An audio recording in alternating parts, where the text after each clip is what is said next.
Suatu ketika Abdullah bin Auf rahmatullah alaih, dia bermimpi.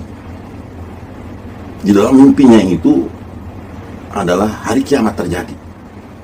Dan setelah hari kiamat terjadi, dia dibangkitkan di yaumil mahsyar. Dalam mimpinya itu, ia ketika diajukan di yaumil mahsyar, ia melewati hari hisab dengan sangat mudah sekali, sehingga ia dibawa dan dimasukkan ke dalam surga.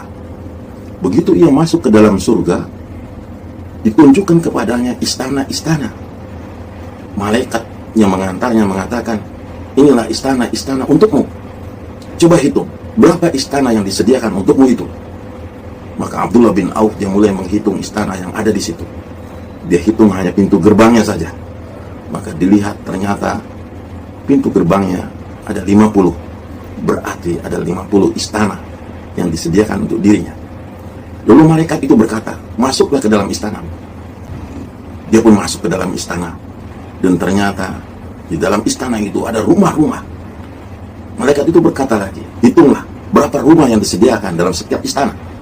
Dan dia hitung, ternyata dalam setiap istana ada 175 rumah. Dia begitu senang sekali.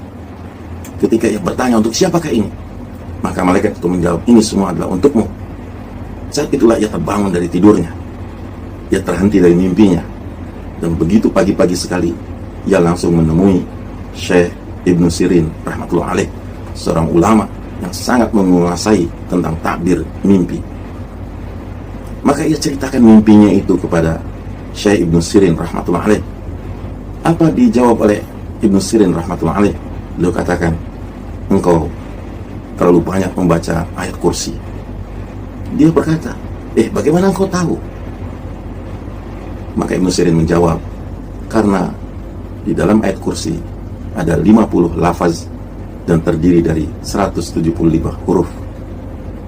Demikianlah di antara kemuliaan, di samping dalil-dalil yang disabdakan oleh Nabi SAW mengenai kelebihan, fadilah, dan keutamaan ayat kursi. Kisah ini tentu juga membuat setidaknya kita tidak bisa meninggalkan begitu saja fadilah tersebut untuk tidak kita amalkan. Minimal setidaknya setiap ba'da sholat kita membaca ayat Al-Kursi. Setiap qobla tidur kita membaca ayat Al-Kursi. Masuk rumah, keluar rumah, kita membaca ayat Al-Kursi. Dimanapun ada kesempatan, jangan pernah tinggalkan untuk membaca ayat kursi. Sehingga mudah-mudahan kita pun dikaruniai anugerah janji-janji Allah Subhanahu wa ta'ala, yaitu disediakan istana dan rumah-rumah di surganya Allah Subhanahu wa ta'ala. Amin ya rabbal alamin.